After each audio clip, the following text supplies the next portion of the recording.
मित्रांनो, थोडा वेळ डोळे बंद करा आणि विचार करा की सकाळी तुम्ही झोपेतून उठलेले आहात आणि झोपेतून उठल्यानंतर तुम्हाला हे सांगितलं जातं की तुम्हाला आजपासून मतदानाचा अधिकार असणार नाही.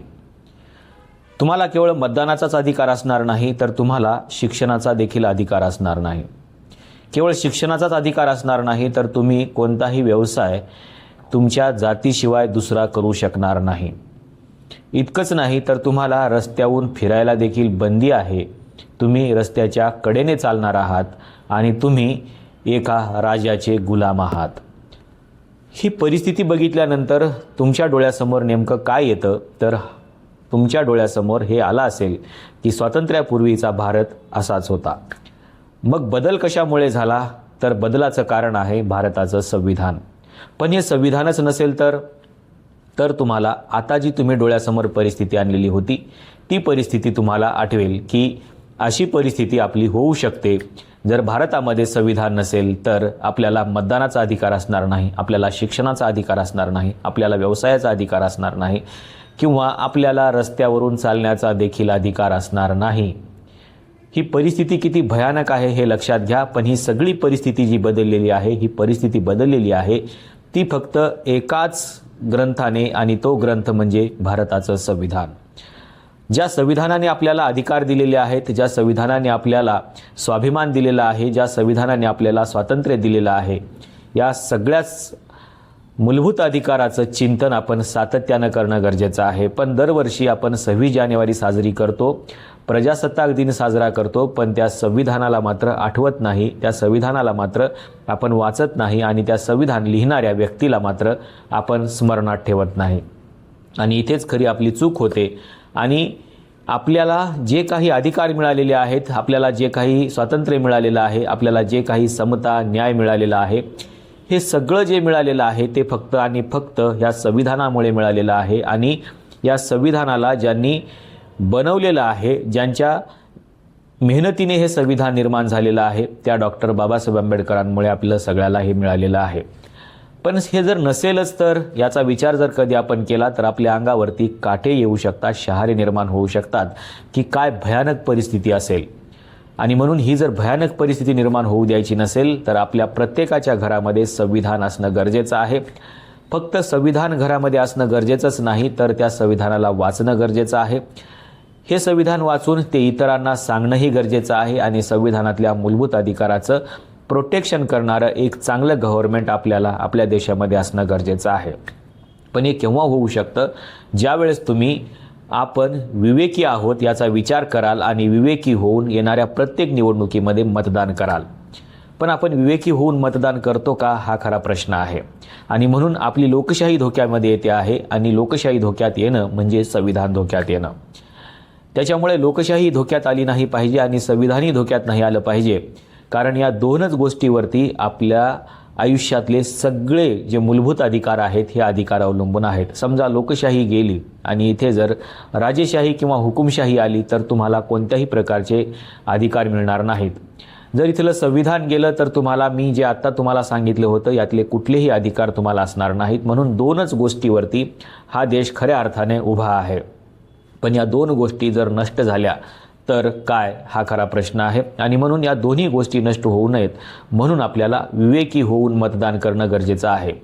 आता आपण बघतो आहे की स्थानिक स्वराज्य संस्थांच्या निवडणुकांचा माहोल सुरू आहे. आणि या निवडणुकांमध्ये पहिल्या टप्प्यामध्ये नगर परिषदांच्या निवडणुका झाल्या, दुसऱ्या टप्प्यामध्ये आता महानगरपालिकांच्या निवडणुका होत आहेत आणि तिसऱ्या टप्प्यामध्ये आता जिल्हा परिषद आणि पंचायत समितींच्या निवडणुका आहेत. पण या निवडणुकीमध्ये आपण खरोखरच विवेकी होऊन मतदान करतो आहोत का, आणि विवेकी होऊन मतदान करणाऱ्या लोकांचं नेमकी टक्केवारी काय आहे हे तपासणं तितकंच गरजेचं आहे. कारण विवेकी होणं म्हणजे काय, हा जर आपल्यासमोर प्रश्न असेल तर दोनच गोष्टीमध्ये आपण हा विवेक समजून घेतला पाहिजे. काही लोकांना असं वाटतं की आपण सुशिक्षित आहोत म्हणजे विवेकी आहोत, पण अजिबात नाही. सुशिक्षित असणं आणि विवेकी असणं हे दोन्ही गोष्टी वेगवेगळ्या आहेत. विवेकी असणं म्हणजे काय, तर तुम्हाला एखादी गोष्ट सांगितलेली आहे आणि तुम्ही तुमच्या बुद्धीच्या पटलावरती घासून पुसून बघितलेली आहे आणि तिची सत्यता पडताळलेली आहे, तिचं वास्तव तपासलेलं आहे. ती किती योग्य आहे आणि किती अयोग्य आहे हे तपासून बघितलेलं आहे आणि तुमच्या निर्णयापर्यंत तुम्ही आलेले आहात. ही परिस्थिती किंवा ही स्थिती म्हणजे विवेकी असण्याचे हा पुरावा आहे. पण जर आपण हे बघतच नसेल आणि फक्त वारं काय सुरू आहे याच्यावरती जर आपण विचार करत असेल तर त्याला विवेकी असणं असं म्हणत नाहीत. किंवा आपण आपल्या जातीसाठी, आपण आपल्या धर्मासाठी जर आपण मतदान करत असेल तर त्यालाही आपण विवेकी म्हणत नाही. विवेकी असणं म्हणजे काय? तर विवेकी असणं म्हणजे या देशाच्या सर्वांगीण विकासासाठी, आपल्या मूलभूत अधिकाराच्या संरक्षणासाठी, लोकशाहीच्या कल्याणासाठी आणि संविधानाच्या संरक्षणासाठी मतदान करणे म्हणजे विवेकी असणे. पण हे कोण करू शकतं हे मात्र तुमच्या बुद्धीच्या पटलावरती तुम्ही तपासून बघितलं पाहिजे. पण हल्ली होतंय काय नेमकं? तर हल्ली हे कोणीही तपासून बघत नाही. प्रत्येकाला जे आपलं अमाऊंट आहे ते ठरलेलं अमाऊंट आपल्याकडे आलं म्हणजे आपण मतदान करायला तयार झालो किंवा आपल्याला आपल्या मतदानाचा अधिकार मिळाला असं आपल्याला वाटायला लागतं. खरं तर या निवडणुकांमध्ये समजा 5 पॅनल असतील तर 5 पॅनलच्या प्रत्येकाचे किती पैसे यायला लागलेले आहेत याचा विचार करा. एका पॅनलमध्ये जर 4 उमेदवार असतील तर 4 उमेदवाराचे आपण 1000 ते 2000 गृहीत धरले तर एकाच पॅनलचे आपल्याकडे जवळपास 8000 रुपये येतात. आता असे 5 पॅनलचे उमेदवार आहेत आणि जवळपास 20 उमेदवार आहेत तर 20 उमेदवाराचे आपल्या एका मताला किती पैसे यायला लागले याचा विचार करा. एका कुटुंबामध्ये जर 4 मतं असतील आणि एका मताला जर 40,000 रुपये तुमच्या घरामध्ये येत असतील तर 4 मतांचे किती पैसे झाले विचार करा. आणि याच विचारामध्ये आपली सगळी निवडणूक पार पडते आहे. पण आपण त्याच्या पुढच्या टप्प्यावरती जाऊन विवेकी होऊन मतदान करत नाही. आपण आपला विवेक जागात ठेवला पाहिजे आणि विवेक जागा ठेवून आपण मतदान केलं पाहिजे. पण विवेक कुठे मारला जातो? जिथे पैसा दिसतो तिथे विवेक मारला जातो. आणि म्हणून मतदान आणि पैसा या 2 गोष्टी वेगवेगळ्या आहेत आणि त्याचा विचार आपण एकाच वेळी केला नाही पाहिजे. मतदान करत असताना आपण आपला विवेक जागा ठेवला पाहिजे. पण आपण विवेक जागा न ठेवता जर फक्त त्या पैशावर नजर ठेवली तर आपला विवेक तिथे मारला जातो आणि विवेक मारण्याचा हे एक महत्त्वाचा टप्पा आहे किंवा हे एक महत्त्वाचं जे काही कारण आहे ते कारण आहे. पण हा विवेक जर जागृत ठेवायचा असेल तर आपल्याला डॉक्टर बाबासाहेब आंबेडकरांनी सांगितलेले सगळे संदेश, भारताच्या संविधानाने दिलेले आपल्याला मूलभूत अधिकार हे सातत्याने आपल्या डोळ्यासमोर असणं गरजेचं आहे. तरच आपला विवेक जागृत असू शकतो. पण विवेक जर जागृत नसेल आणि विवेक जागृत ठेवून जर आपण मतदान नाही केलं तर इथली लोकशाही मात्र आपण मारून टाकू आणि इथल्या संविधानात देखील आपण संपवून टाकू. आणि जर संविधान संपलं तर मग स्वातंत्र्याच्या पूर्वी जशी परिस्थिती होती तीच परिस्थिती निर्माण होईल.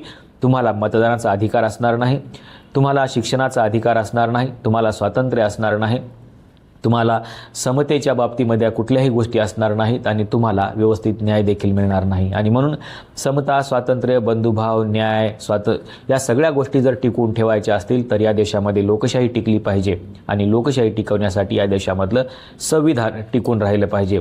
आणि प्रत्येक 26 जानेवारीपर्यंत आपण हे ठरवलं पाहिजे की 1 वर्षामध्ये आपण सातत्याने संविधानाचा स्मरण केलं पाहिजे, संविधानाला वाचलं पाहिजे आणि या संविधानातल्या गोष्टी इतरांना देखील सांगितल्या पाहिजेत. आपल्याला नेमकं काय वाटतं हे सांगायला विसरू नका. आपल्याला जे काही सगळं मिळालेलं आहे ते भारतीय संविधानामुळे आणि डॉक्टर बाबासाहेब आंबेडकरांच्या अतिशय मेहनतीमुळे मिळालेलं आहे का? आपली नेमकी भूमिका काय आहे आणि आपल्याला नेमकं काय वाटतं हे सांगायला विसरू नका. आजच्या व्हिडिओमध्ये आपण इथेच थांबूया. धन्यवाद.